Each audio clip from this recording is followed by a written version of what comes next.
I've been lurking here for a while and I finally have a story to share. I'm a 32-year-old mom of two living in Florida with my husband and our kids, Jamie and Evan. I'm always grateful to be in the position that I'm in, especially when it comes to curating a loving home for my children and husband. Unfortunately, my in-laws have always been critical of my parenting, and it's been a source of tension between us for years. My mother-in-law, Sue, and father-in-law, Eric, are both in their late 60s and have a traditional view of parenting. They think I'm too lenient with my kids and don't discipline them enough. They're always telling me how to raise my children and making me feel like I'm not doing a good job, which irritates me to say the least. You're letting the kids eat that much sugar? They'll have all their teeth falling out before mine do at this rate. It's just a Capri Sun, guys. Sure, for now. And then you'll be letting them put 10 tablespoons of sugar in their cereal or something. And now your kids are all going to be strung out and hyper and crazy. I really feel like you should implement some more vegetables in their diet. They eat plenty of vegetables. Well, maybe they don't eat enough. Look at how malnourished they look. They're fine, Mom. Don't mind them, Ronnie. Except I did mind. I didn't appreciate these people coming into my house and telling me how to raise my children. It was unfair and frankly a bit rude. I just didn't know how to address it with them though, considering they were my in-laws. My inability to speak up about their behavior led me to silently succumb to the constant nitpicking that slowly chipped away at my resolve. I felt myself getting crazier and crazier by the day. Sometimes these people would call me out of the blue just to remind me of how bad I was doing as a mother. I would obviously complain to my husband, who understood my situation, but also felt quite helpless because, after all, they were his parents. When I did formally approach him about his parents' antics, however, this also proposed its own set of problems.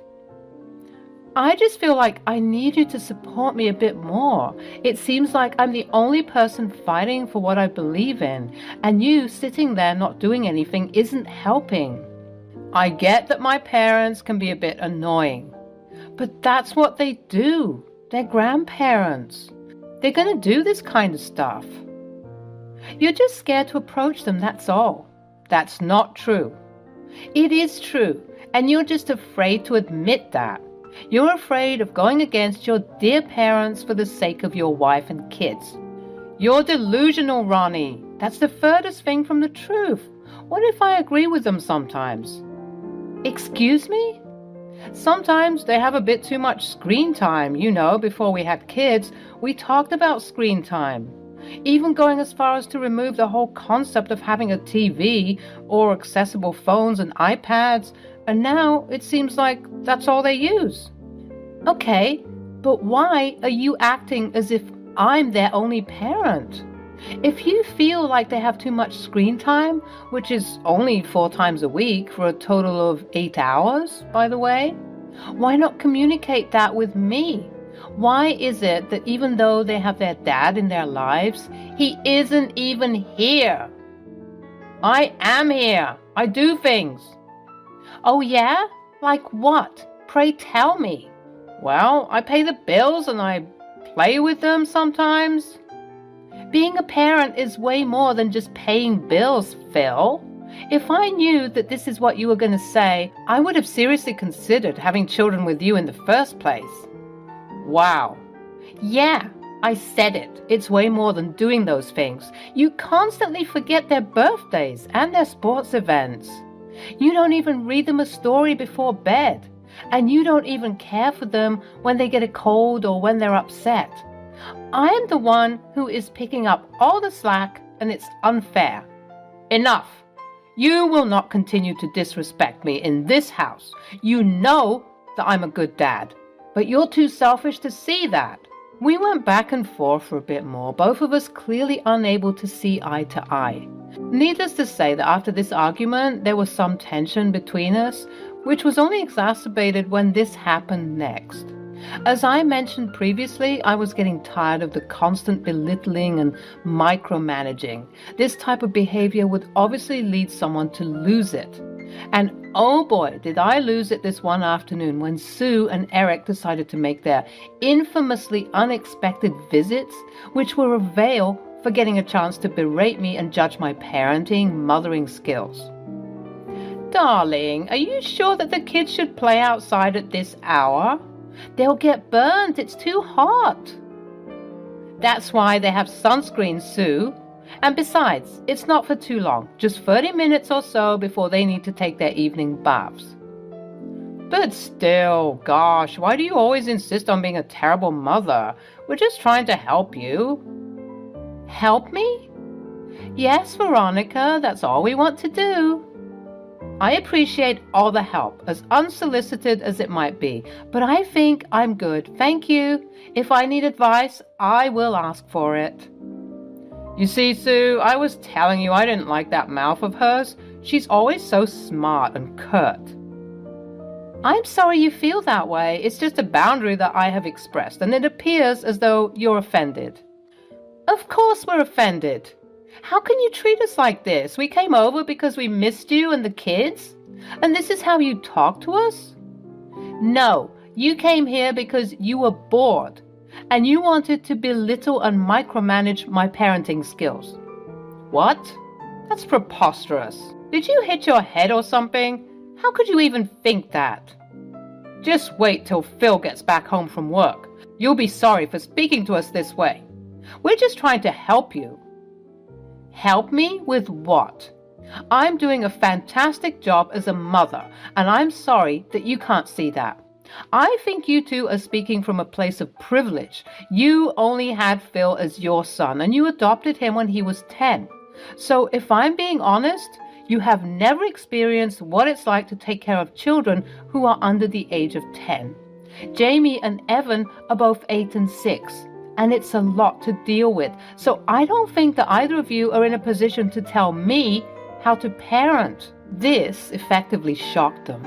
I think for the first time in a long while, they were shocked.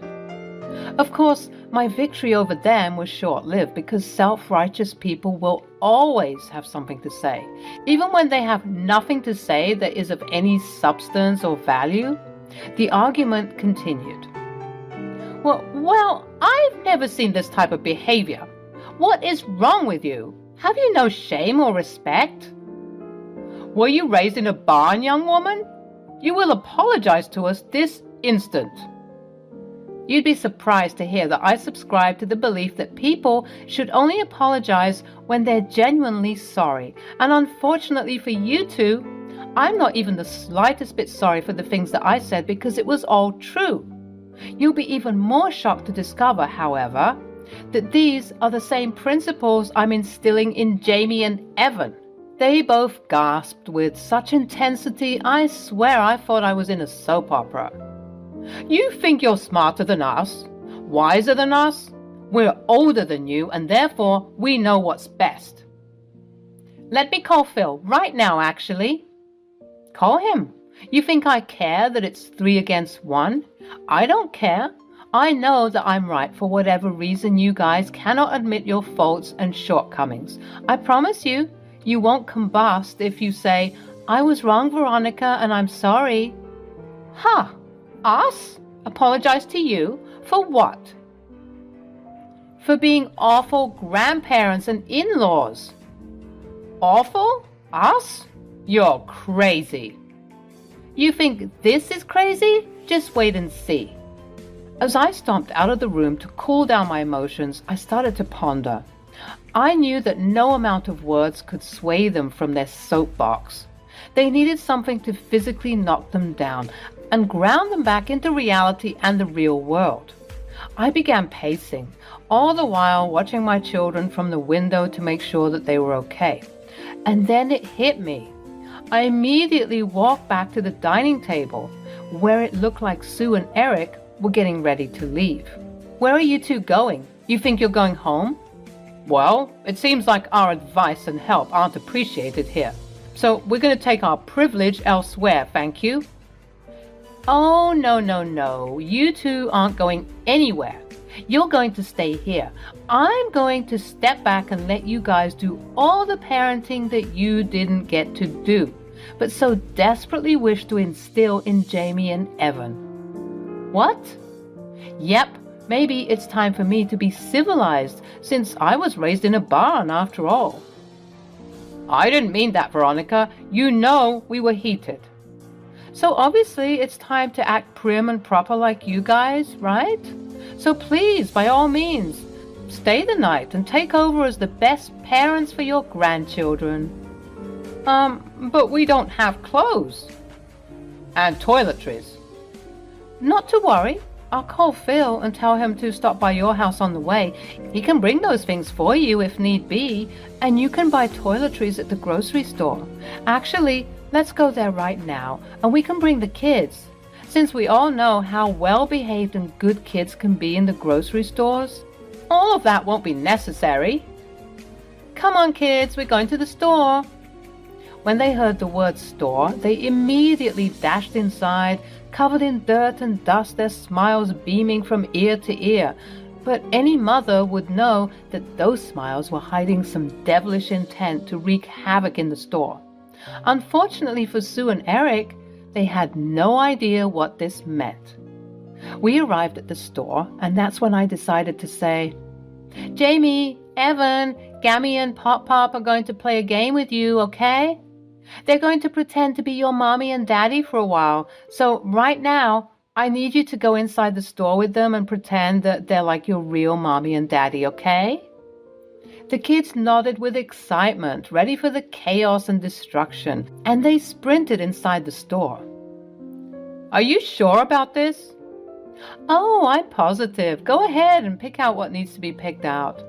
Phil should be home any second, so when we get back home for the sleepover, all will be in place for a wonderful time of parenting that you two so desperately desire to advise and help. Okay, whatever. Sue, it's just a grocery store. How hard could it be? A task that was meant to take perhaps 20 minutes maximum ended up taking close to an hour. The kids came out carrying as many snacks and toys as their tiny bodies could carry, with Sue and Eric trailing behind them looking like they aged 20 years, and a cart full of more toys and snacks. I snickered to myself. What happened, guys? What's with all the toys? They wouldn't stop screaming for the toys. They were causing a scene, so we had to give in and just get them anything they wanted so they could shut up. Oh, yeah, you get used to that. Where are your things, though? Oh, shoot, we forgot to get those. We were so overwhelmed with the kids that we completely forgot. Huh? Interesting. I'll go back and get the stuff. Sue, please keep them entertained. Eric managed to retreat to the store and get the needful toiletries for the night. We finally made our way home and found Phil with a worried look on his face. Why exactly are my parents staying the night? Jamie, Evan, why don't you go play with your toys and get ready for bath time while Mommy talks to your new parents? You know how I said that you were going to get 2 new parents? Well, when you finish getting ready for bath time, you're going to get an extra parent. That's right, my babies. Daddy is finally going to help you with the things that Mommy normally helps you with. The kids looked very excited. They were being spoiled today, which made them extra giddy. As much as they looked excited, their new parents, on the other hand, didn't. If anything, they looked extremely worried. What's going on? Well, Phil, if you really must know, I've decided to hand over the title of present and loving parent to you 3. For the next 24 hours, you people will prove to me that you are indeed the better parents. If you manage to succeed, then I will heed all of your advice from now on. No questions asked. I'll also make sure to cater to your every whim and will pamper you at least once a week upon request. Again, no questions asked. Huh. Being pampered whenever I want? You're on. Wait, Phil, let's talk about this for a minute, please. Oh, come on, Sue. Are you still reeling from the store earlier? It's okay, that was just a fluke. Yes, just a fluke. We got this. I mean, it's 3 against 1. We're obviously going to succeed. Glad to hear that you're excited about the challenge, but I want you to know if you fail, you 3 would have to be pampering and spoiling me, as well as shutting the hell up about my parenting. Deal? Deal. Deal. Deal. This is going to be so easy. Except it wasn't easy. It was the exact opposite of easy. It took less than 10 minutes for me to hear Sue and Eric screaming as they were being terrorized by Jamie and Evan. They were laughing manically as their grandparents were bumbling upstairs, failing to help them with their bath time. Phil tried to step in and managed to do a decent job. If you think that decent is just wiping them down with myriads of baby wipes and haphazardly putting them in their pajamas. There, we're all done with your task. Can we rest now? Oh no, baby, your job as a present parent has just begun. Now, you gotta keep them entertained, preferably with some educational content while you make their dinner. Then you gotta feed them. Afterward, you gotta help them with their homework and school assignments. Afterwards, you have to play with them. And then put them to bed, but not before reading to them their favorite bedtime stories. And once all that is done, I will tell you what happens in the morning for their morning routine. What? There's more? Oh, so much more. You haven't even spent the day with them. You'll be in for a treat, I'm sure. Easy. We'll just break up the tasks. I'll prepare the dinner for them. Sue, you help with school assignments, and Phil, you play with them and put them to bed with the bedtime story. We got this, guys. Well, they didn't, I'll tell you that. Eric thought it would be smart to serve them a fancy dinner full of flavors that weren't part of their developing palates yet. I mean, who gives kids olives and feta cheese in a garden salad? To no one's surprise, except Eric, of course, the kids did not like it one bit, making sure to make their disgust and disinterest shown with a good old temper tantrum. Jamie, being the older one, simply refused to eat, whilst Evan, being a toddler still, obviously had a meltdown. Whilst the new parents were panicking, not knowing what to do, I was just sipping on my chamomile tea, waiting for more chaos to ensue. Eric relented to the kids' wishes and just ordered pizza for the night. Next, it was Sue's turn, and she too faced a lot of difficulty with the tasks. She looked so worn and weary, and she just decided to do their homework for them, not having the patience to teach them how to get the right answers through their intellect. Phil was no different either. His idea of playing with them was just letting them watch whatever they wanted on TV and the iPad, actively going against the strict rule of no more than 8 hours of screen time. The kids had already reached their weekly limit, but Phil simply couldn't be bothered to try and be a present parent.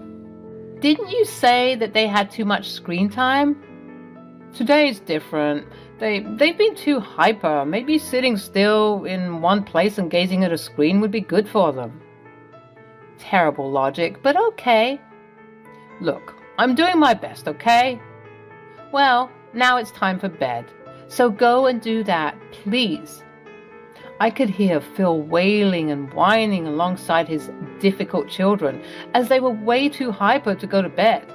It took him 3 hours to finally put them down, and when he was done, I noticed that he just came straight to our bedroom and flopped on the bed. Phil, Sue, and Eric had no idea what was about to hit them in the morning. My kids are early birds, meaning by 6 a.m. they're up. So I took the liberty of banging pots and pans with them in the morning, their favorite way of waking us up in the morning. What the hell is going on? Did someone die?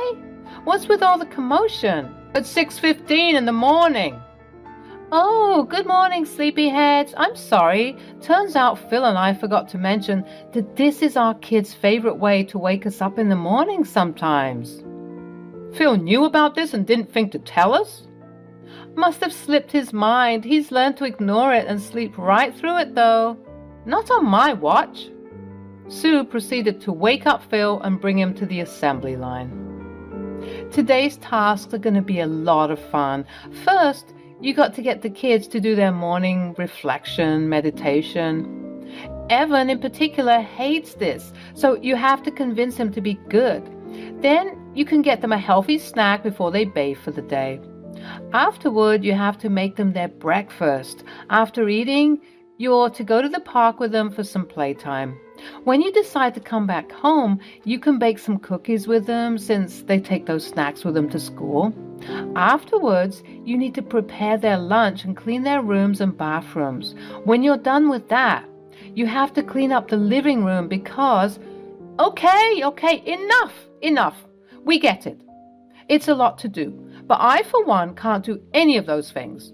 I decided to accept defeat. I don't care. I was incorrect in my judgments earlier.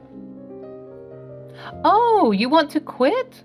Well, sorry, parenting doesn't work that way.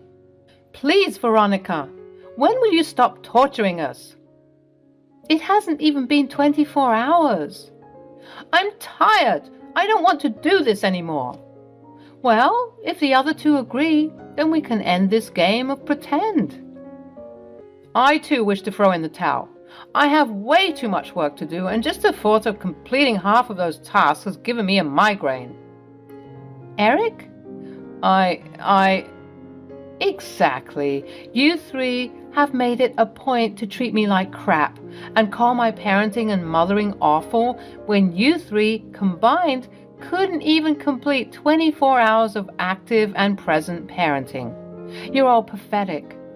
Thanks for the free pampering sessions, by the way, and come to think of it, I think I need some pampering right now.